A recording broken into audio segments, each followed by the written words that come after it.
Hi, hope you're doing well today. Today I'm going to start on the two garden beds behind me. I need to go ahead and clean them up, get them prepped up and amended for the growing season. I am in the first week of November right now, so I still have some time, but I really need to have them ready for whatever I'm going to plant in there. I'm not too sure what we're going to put in there. I do have butterfly pea vine growing at the top. It's going to stay there for on the trellis. You see it back there. We use that pea vine for the flowers to make tea, and also my daughter uses the seeds to sell in her garden club. I also have in the back there, you can see this is ginger root. I'm going to keep that in there. That's important. It still has a ways to go, and we love ginger. Actually, we can make the tea with the ginger root and the butterfly pea. So going to leave those two in there. So right now I'm just going to go ahead and clean them up, get them prepped, amended and prepped and ready to plant. I may plant something in there today, or I just might get them ready to go. So I'm going to go ahead and get started.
So these two beds are ready to go.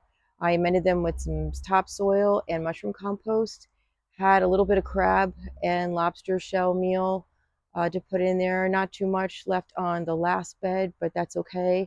Want to go tomorrow and buy some earthworms from Everglades Holiday Park, and then possibly some more crab meal. I have to order online and figure out what I'm going to plant in this last one, because this last bed is the bed that I had the nematodes in last winter and summer, and they did a number on my tomatoes. So just trying to find something just in case there might be some left. I'm not sure. That's the bed that I did not want to bake, which means I did not want to cover it with plastic and let it heat up and raise the temperature of the bed to, I guess, cook the nematodes or just kind of like make their living quarters inhabitable for them. So I didn't want to do that. I don't want to do that because I have an abundance of earthworms in there and they're really happy. So I want to keep them happy.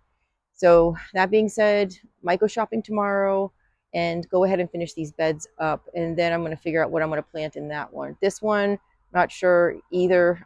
Maybe I'll get some starts. I did have some seeds started, but they're not ready yet to be transplanted. They're not old enough yet. So this bed, I kept the ginger root, which I'm waiting for the ginger root to get much bigger. So I'm not going to take that out. And they're not ready yet. I mean, they're still, look how nice and green they are. These are Not the chives. I think they're chives. So I'm going to keep these in there. I could pull them out, but I don't have anything to cook with that now. Maybe if I do some stir fry, I'll go ahead and take out a bunch and keep it in my fridge. So I will keep the chives in, and then tomorrow I'll go shopping and get my earthworms and my crab meal, most likely online, and then figure out what I'm going to put in these two beds. So it is the first week of November, ready to get started. It's still pretty warm. We had like a couple days where it was pretty cool. Actually, after I did the first garden bed with the eggplants, it was down to like 59 that night, and I just couldn't believe it. I was I was like, oh man, here I am telling everybody I'm sweating, and I was sweating that night. I'm sorry, the next morning. I got up and I was leaving for work, and it was still dark out, and I'm like, oh my gosh, it's cold. It's cold for us. It was like 59. I was like, this is beautiful. And then now it's hot again. So I'm wearing this for protection. I'm not wearing this because it's cold. It's pretty warm today. I think it was up to 85. So um, I just wore this because I'm tired of like finding bugs on me and getting scratched up. So yeah, it's warm again. So hopefully we'll get cooler days ahead. Anyways, thank you so much. Thank you for watching. I really appreciate it. Just get outside, grow something, grow some flowers, just plant something super easy, and enjoy the outdoors. Thank you so much and have a wonderful day. Take care.